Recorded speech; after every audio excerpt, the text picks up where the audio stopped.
जैसे मशीन में चारा काट दिया जाता है उस तरह से काट दिया गया, जिनकी स्त्रियों के साथ बलात्कार हुए, उन लोगों को गांधी जी ने कहा था कि तुम्हें वहां से भागना नहीं चाहिए था। जब हत्यारे ने घर में घुसकर स्वामी श्रद्धानंद सरस्वती को गोली मार दी, एक जिहादी आदमी जिसके दिमाग में मजहबी आतंक चरम पर था, वो घर में घुसा और उसने इस देश के सबसे महान नेता को उसके घर में घुसकर गोली मार दी। मतलब अकारण कष्ट नहीं देना। चींटी जैसा छोटा जंतु है, मुझे कोई बैर नहीं है तो मैं इसे कष्ट नहीं दूंगा, लेकिन कारण हो तो लाखों लाख मनुष्यों का वध कर देना भी अहिंसा है। नमस्कार दोस्तों, मिस्टिक इनसाइट्स क्लिप्स देखते रहिए to make yourself strong spiritually, physically, mentally and socially, and to get more updates subscribe the channel.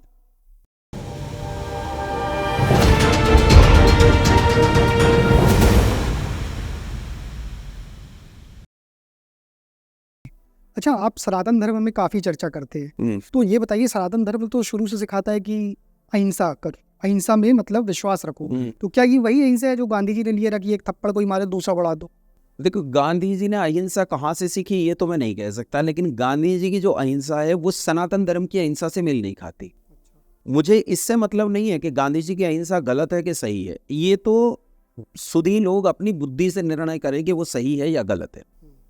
Gandhi ji ने पार्टीशन की लड़ाई के बाद वहां से भाग आ रहे लोगों को, जिनके घर वालों को काट दिया गया, जिनकी हत्याएं कर दी गई, जिनके बच्चों को जैसे मशीन में चारा काट दिया जाता है उस तरह से काट दिया गया, जिनकी स्त्रियों के साथ बलात्कार हुए, उन लोगों को गांधी जी ने कहा था कि तुम्हें वहां से भागना नहीं चाहिए था।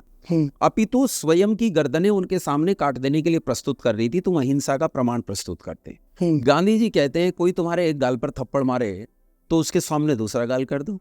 ये तो ऐसी अहिंसा है कि कोई तुम्हारी एक बहन को भगा कर ले जाए तो उसके साथ दूसरी भी कर दो, क्योंकि वो भगाना चाहता है। और गांधी जी का अहिंसा का अर्थ है कि हम किसी को दुख देना नहीं चाहते। वो भगाना चाहता है दूसरे वाली को, आपने भगाने नहीं दिया तो उसे दुख होगा, और आप किसी को दुख देना नहीं चाहते। ऋषि पतंजलि अहिंसा के बारे में ऐसा नहीं कहते, वेद या वेद की मान्यताएं अहिंसा के बारे में ऐसा नहीं कहती। वो गांधी जी से इत्तेफाक नहीं रखते। ये गांधी जी की अपनी अहिंसा हो सकती है अपनी तरह की, लेकिन ऋषि पतंजलि कहते हैं अहिंसा प्रतिष्ठायाम तत्सन्निधौ वैर त्याग। अहिंसा किसे कहते हैं? वैर त्याग का नाम अहिंसा है। मुझे किसी से वैर नहीं है, इसका नाम अहिंसा है। मारना ना मारना इसमें आता ही नहीं है।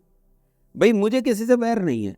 अब सोचिए, एक हत्यारे ने हत्या कर दी, रेप कर दिया, गुंडागर्दी कर दी, बदमाशी कर दी, उसे पकड़कर जेल में लाया गया, कोर्ट में लाया गया, कोर्ट जज साहब के सामने। जज साहब क्या इस अपराधी को पहले से जानते हैं?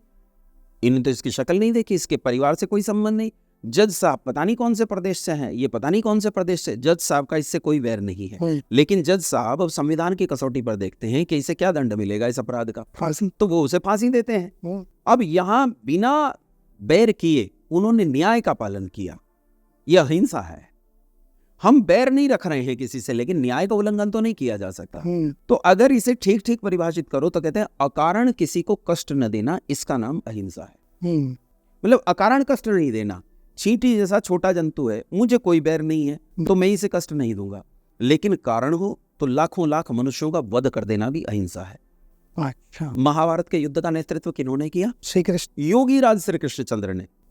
श्री कृष्ण के साथ जब नाम विशेषण जोड़ता है तो योगी शब्द जोड़ता है, क्योंकि श्री कृष्ण वो जो विराट रूप श्री कृष्ण का बताते हैं, दिखाया, वही तो सिद्धियां जो आप कहते हैं वो योग की सिद्धियां बता रहे हैं। अर्जुन से कहते हैं, अर्जुन कहता है ये मेरे सगे हैं, इन्हें मारकर स्वर्ग का राज्य मिले तो भी न लूं। तो क्या कहते हैं श्री कृष्ण? कहते हैं जो आत्मा को मारा गया हुआ जानता है या मारा जाने वाला जानता है, ये दोनों अंधकार में है, क्योंकि ना तो आत्मा कभी मरा है न कभी आत्मा मरता है। नैनम छिंदन्ति शस्त्राणि नैनम दवति पावक न चैनम क्लेदयन्त्यापो न छोचयति मारुता। आत्मा तो अजर है, अमर है, अनादि है, इसे कौन मार सकता? तू मार देगा क्या? और कहते हैं ये लोग जिनकी तू बात कर रहा है, ये ऐसा नहीं है कि कभी नहीं थे, और ऐसा भी नहीं होगा कभी नहीं रहेंगे। तू भी हमेशा था, हमेशा रहेगा। मैं भी करोड़ों जन्म ले चुका हूं, तू भी करोड़ों जन्म ले चुका है। तुझे अपने जन्म याद नहीं, मुझे याद। योगी राज श्री कृष्ण ने महाभारत जैसे युद्ध का नेतृत्व किया। मर्यादा पुरुषोत्तम भगवान श्री राम ने कारण के लिए लंका जैसी पुरी को जलाकर राख कर दिया। इसी देश में जब शोषितों पर शोषण हो रहा था, अत्याचार हो रहा था, तो बिस्मिल ने क्या किया? बिस्मिल ने पिस्टल उठाई ना, चंद्रशेखर आजाद ने पिस्टल उठाई ना, बिल्कुल। अच्छा मैं एक आपके सामने एक घटना रखता हूँ, आप विचार कीजिए। जी। एक बस जा रही है, सत्य घटना है बिल्कुल। अच्छा। ये बस जा रही है, बस में 50 लोग बैठे हैं। कुछ विद्यालय की अध्यापिकाएं इस बस में घुसी, वो चढ़ी और बैठने के लिए जगह नहीं थी, वो खड़ी रही।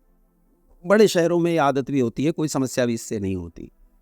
और अचानक एक शराबी चढ़ा, शराब के नशे में धुत था।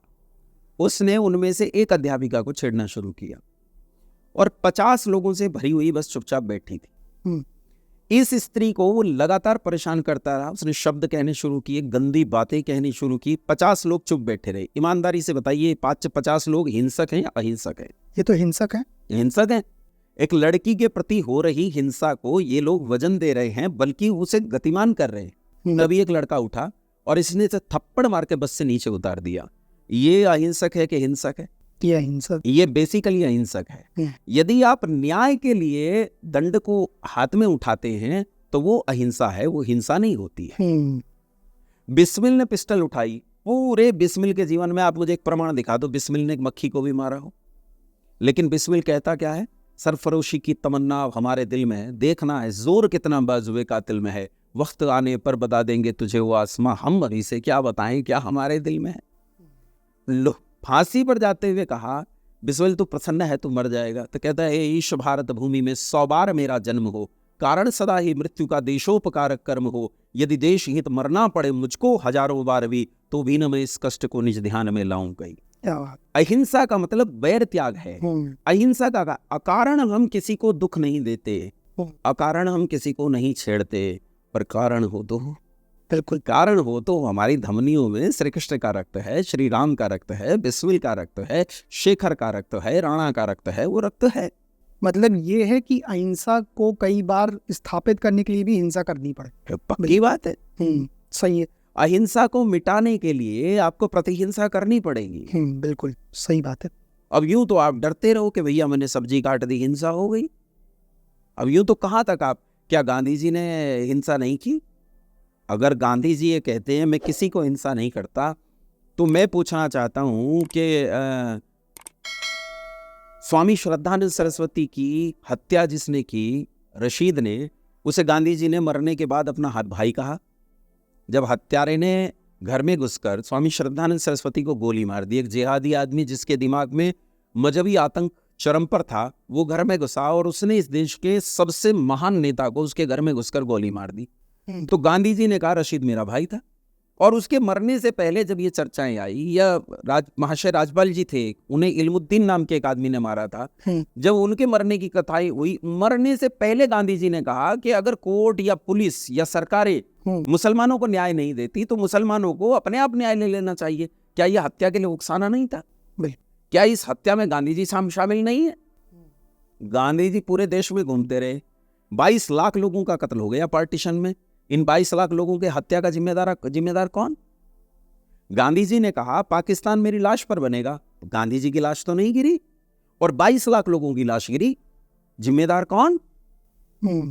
चल पड़े जिधर दो डगमग में, उठ गए कोटि पग उसी ओर, उठ गई जिधर भी एक दृष्टि, उठ गए कोटि दृग उसी ओर। गांधी जी इतने बड़े नेता थे, आज तक इतना बड़ा नेता पैदा नहीं हुआ। उनकी आंख जिधर उठ जाती थी पूरा देश उधर देखता था, उनके पांव जिधर उठ जाते थे पूरा देश उधर चल पड़ता था। फिर ये हत्याएं गांधी जी ने क्यों नहीं रोकी? इन हत्याओं का जिम्मेदार कौन? नहीं, मैं गांधी जी को जिम्मेदार नहीं कह रहा हूं, मैं तो गांधी जी को बड़ा महान व्यक्ति मानता हूं, लेकिन ये प्रश्न तो है, प्रश्न तो है। मतलब ये प्रश्न है आपके अंदर? पक्के हैं जी। नहीं, ये मेरे अंदर क्यों प्रश्न है? सबके अंदर समाज के प्रश्न है। समाज के प्रश्न है। सही बात है। ये समाज के प्रश्न, ये तो प्रत्येक व्यक्ति के मन में प्रश्न होगा। बिल्कुल, जो इतिहास पढ़ेगा उसके मन में प्रश्न होगा। सही बात है भाई। गांधी जी बड़े लोकतंत्र के बड़े पक्षधर थे। मान लिया लोकतंत्र के पक्षधर थे, तो लोकतंत्र क्या कहता है? बहुमत सरदार वल्लभ भाई पटेल के पास था कि जवाहरलाल नेहरू के पास था? तब क्या हुआ लोकतंत्र का? वो लोकतंत्र की हत्या अहिंसा के अंतर्गत आती है क्या? 22 लाख लोगों का कत्ल अहिंसा के अंतर्गत आता है क्या? महाशय राजपाल का कत्ल अहिंसा के अंतर्गत आता है क्या? भगत सिंह को फांसी हुई अहिंसा के अंतर्गत आएगा क्या? बिस्मिल को फांसी हुई उनके पास हस्ताक्षर करने के लिए पहुंचे लोग, गांधी जी ने हस्ताक्षर करने से मना कर दिया, ये अहिंसा के अंतर्गत आएगा क्या? उनकी जान बचाने के लिए। सही है। मुझे नहीं समझ में आता उनकी अहिंसा, मतलब मुझे समझ में नहीं आती, हो सकता है उनकी अहिंसा किसी दूसरे ग्रह की हो। अच्छा, एक चीज़ हिंदू समाज में अक्सर देखी गई है कि जैसे कश्मीरी पंडितों के साथ हुआ या गोधरा कांड हुआ, या देखते आ रहे हैं कुछ ना कुछ हो रहा है, लेकिन हमेशा ऐसी मानसिकता रहती है हिंदुओं के अंदर कि एक चलो नई शुरुआत करते हैं। बहुत से लोग कॉलोनियल माइंडसेट के भी होते हैं। तो मैं यहाँ पे ये जानना चाहता हूँ, क्या ये एक प्रोग्रेसिव माइंडसेट है हिंदुओं का या मूर्खता? देखो इसमें दोनों ही चीजें हैं। अच्छा। दोनों ही चीजें हैं। इस जहाँ व्यक्ति अपनी चीजों को भूल जाता है, जी। यानी मेरे माता पिता के साथ क्या हुआ, नरसंहार कैसा हुआ, जब इसे भूल जाता है तो ये तो कायरता है, इसमें तो कोई शक नहीं है। भाई मेरे माता पिता को मार दिया गया, मैं इसे ही भूल जाऊं, ये तो कायरता हुई ना। ये तो नहीं हो सकता कि हम इसे प्रोग्रेसिव थॉट कहें।